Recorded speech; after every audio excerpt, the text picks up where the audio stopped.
Sir,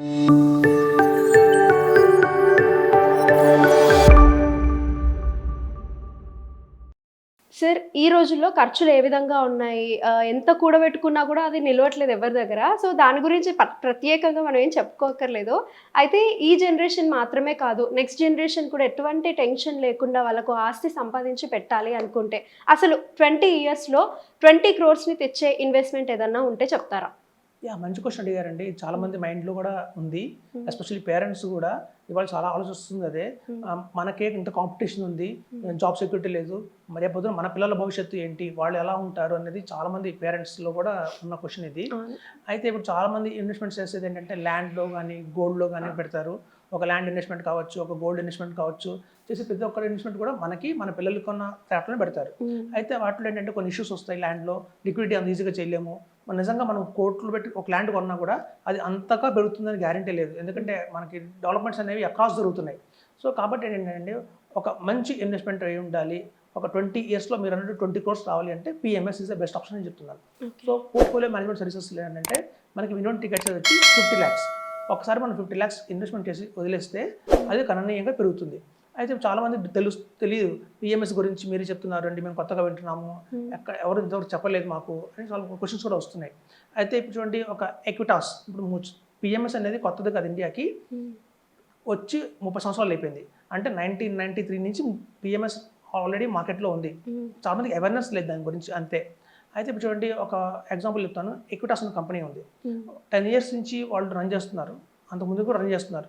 so ఆ run CAGR అంటారు, అంటే కాంపౌండెడ్ యాన్యువల్ గ్రోత్ రిటర్న్ ఎంత వస్తుంది ఒక ప్రతి ఇయర్ అని చూస్తే, ఆ కంపెనీ 38% జనరేట్ చేసింది. 10 years నుంచి కంటిన్యూస్గా 38%, 40% రిటర్న్ ఇస్తూనే వచ్చింది ఆ కంపెనీ.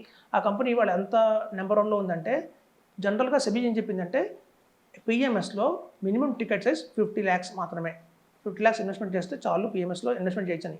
కానీ ఆ కంపెనీ డిమాండ్ ఎలా చేస్తుందంటే 25 crores మినిమం టికెట్ సైజ్. అంటే వాళ్ళ దగ్గర పిఎంఎస్ సర్వీస్ తీసుకోవాలి అంటే మినిమంగా 25 crores ఇన్వెస్ట్మెంట్ చేయాలి. సో అంత మల్టీ బ్యాకర్స్ కొంటారు వాళ్ళు, అలాంటి పొటెన్షియల్ ఉన్న కంపెనీ. సో ఇండియాలో అదొక్కడే కంపెనీ కాదండి, దగ్గర దగ్గర 360 కంపెనీస్ ఉన్నాయి. ఓకే. సో ఆ 360 కంపెనీస్లో కనుక మనం మంచి మంచి కంపెనీస్ ఫిల్టర్ చేస్తే ఒక 5 కంపెనీస్ 6 కంపెనీస్ వస్తాయి. సో అట్లాంటి 5-6 కంపెనీస్లో కనుక మనం ఇన్వెస్ట్మెంట్ చేస్తే 20% సిఏజీఆర్ తీసుకున్నా సరే మనకి ఖచ్చితంగా 20 yearsలో 20 crores అనేది తెచ్చుకోవచ్చు. అయితే ఇప్పుడు ఏంటంటే ఫండ్ మేనేజర్స్ చాలా ఇంపార్టెంట్ ఉంటారు. ఇక్కడ కీ రోల్ ప్లే చేసేది ఎవరంటే ఫండ్ మేనేజర్లు. ఆ ఫండ్ మేనేజర్స్ ఒక ఉన్న ఎక్స్పీరియన్స్ చూడండి. నిప్పాన్ ఇండియా గ్రోత్ ఫండ్ అని అందరికీ తెలుసు. So Nippon India growth fund చాలా మంచి భూమి వచ్చింది, ఒక పిక్కి వెళ్ళిపోయింది. అలాగే చాలా కంపెనీస్ ఉన్నాయి, హెచ్డిఎఫ్సి వాళ్ళ ఫండ్స్ కావచ్చు. సో ఈ పిఎంఎస్కి సపరేట్గా ఫండ్ మేనేజర్లు ఎవరు ఉండరండి. ఇట్లాంటి నిప్పాన్లో పనిచేస్తున్న ఫండ్ మేనేజర్లే వాళ్ళే డీల్ చేస్తారు. ఇవి కూడా ఆనంద్ షా ఉన్నాడు, మంచి మంచి ఫండ్ మేనేజర్స్ ఉన్నారు వాళ్ళందరూ. సో వాళ్ళందరూ టాప్ 3, టాప్ 4, టాప్ 5 ఇండియాలో టాప్ 6 ఫండ్ మేనేజర్స్ ఉంటారు అన్నమాట. సో అట్లాంటి ఫండ్ మేనేజర్లు మన పిఎంఎస్ రన్ చేస్తారు కాబట్టి రిటర్న్స్ కూడా చాలా బాగా వస్తాయి, మనం చూస్తున్నాం కూడా. కాబట్టి ఏంటంటే చాలా మంది తెలియని విషయం ఏంటంటే ఒక లంసంగా ఒక 50 lakhs ఉన్నాయి అని కూడా పిఎంఎస్లో ఇన్వెస్ట్మెంట్ చేసేయచ్చు.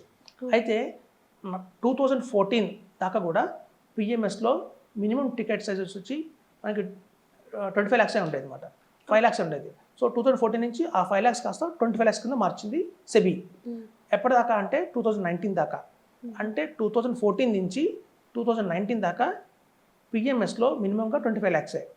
కానీ 2019 నుంచి సెబీ చేసిందంటే మినిమంగా 50 lakhs కింద మార్చేసింది. మేము అప్పట్లో చాలామంది చెప్పాం, 2018లో కూడా చెప్పాం, మంచి ఆప్షన్ ఒక పిఎంఎస్లో ఇన్వెస్ట్మెంట్ చేయండి, 25 lakhs మాత్రమే. అంటే కొంతమంది దగ్గర 10 lakhs ఉన్నాయి, మా దగ్గర 15 lakhs ఉన్నాయి అని, కష్టం అండి మాకు 25 lakhs అనేవాళ్ళు. ఎప్పుడైతే 2019లో 50 lakhsకి మారిపోయిందో ఆల్ ఓవర్ ఇండియా చాలామంది ఇన్వెస్టర్స్ బాధపడ్డారు. అరే ఒక్క సంవత్సరం ముందు మనం 25 lakhs చేసేస్తుంటే బాగుండేది, ఇప్పుడు 50 lakhs అయిపోయింది, మనం అందుకోలేని పరిస్థితి వచ్చిందని. ఇప్పుడు చూడండి 2019 నుంచి 2024 అంటే మళ్ళీ 5 years అయిపోయింది. సో ఇప్పుడు సెబీ 2024లో ఏ క్షణంలో అయినా ఈ 50 lakhs మినిమం ఇన్వెస్ట్మెంట్ని 1 crore చేసేయచ్చు. కాబట్టి ఇట్లాంటి మంచి అవకాశాన్ని, ఒక మంచి ఇన్వెస్ట్మెంట్ ఆప్షన్ని మనం వదులుకోకండి అని చెప్తున్నాం వ్యూవర్స్కి. ఎందుకంటే అది కనుక 1 crore అయిందంటే చాలామంది ఇన్వెస్ట్మెంట్ చేయడానికి అవకాశం కోల్పోతారు. ఎప్పుడన్నా అట్లీస్ట్ వాళ్ళకున్న పిఎఫ్ల అమౌంట్ కావచ్చు, లేదా వాళ్ళ దగ్గర ఏదన్నా ఊళ్ళల్లో ఒక ల్యాండ్ ఉంది, పెద్దగా గ్రోత్ లేదు, అలాంటి ల్యాండ్ అమ్మైనా అవ్వచ్చు, లేదా అట్లాంటి ఏదైనా ఆప్షన్స్ తీసుకొని 50 lakhs కనుక అడ్జస్ట్ చేయగలిగితే కానీ మాత్రం ఆల్రెడీ మ్యూచువల్ ఫండ్స్లోనే 30 lakhs ఇన్వెస్ట్మెంట్ ఉండొచ్చు, ఆల్రెడీ కొన్ని షేర్లు కొనిపెట్టి ఉండొచ్చు, దాని వర్త్ వాళ్ళు 10 lakhs. చూడండి చాలా మంది కంపెనీస్కి మైక్రోసాఫ్ట్, విప్రో, ఇన్ఫోసిస్, ఒరాకిల్ ఇట్లాంటి కంపెనీస్కి కంపెనీ స్టాక్స్ వస్తాయి. సో ఆ కంపెనీ స్టాక్స్ ఒక వాల్యూ కూడా 10 lakhs 15 lakhs ఉందనుకోండి. సో అట్లాంటి స్టాక్స్ వాల్యూ ఇట్లా అన్ని కనుక మీరు తీసుకొచ్చి అట్లే సరే 50 lakhs కనుక స్టెప్ ఇన్ అవుతాయి కనుక ఫస్ట్ మనం పిఎంఎస్లో ఇంకా నెక్స్ట్ జనరేషన్ దాకా మనం చూసుకోకలేదండి. మనకి నెక్స్ట్ జనరేషన్ కూడా ఫర్దర్గా మనం ఎస్ఐపి చేసామా ఎస్ఐపి చేయలేదా అనే టెన్షన్ కూడా లేకుండా ఈ మొత్తం ఇక్కడ కనుక ఇన్వెస్ట్మెంట్ చేస్తే బ్రహ్మాండ రిటర్న్స్ వస్తాయి. ఇంకా లైఫ్ సెట్ అయిపోతుంది. వాళ్ళకే కాదు నెక్స్ట్ జనరేషన్ కూడా మంచి మన భవిష్యత్తు ఇచ్చిన వాళ్ళం అవుతామని చెప్పచ్చు. సో విన్నారు కదా వ్యూయర్స్, పిఎంఎస్ని వదలకండి. మీకు కనుక ఇన్వెస్ట్మెంట్ చేయాలి లంసంలో అనిపిస్తే ఖచ్చితంగా పిఎంఎస్లో ఇన్వెస్ట్ చేయండి. ఒక్క జనరేషనే కాదు, నెక్స్ట్ జనరేషన్ గురించి కూడా ఆలోచించే వాళ్ళందరూ ఉంటారు. So take care of that. Thank you.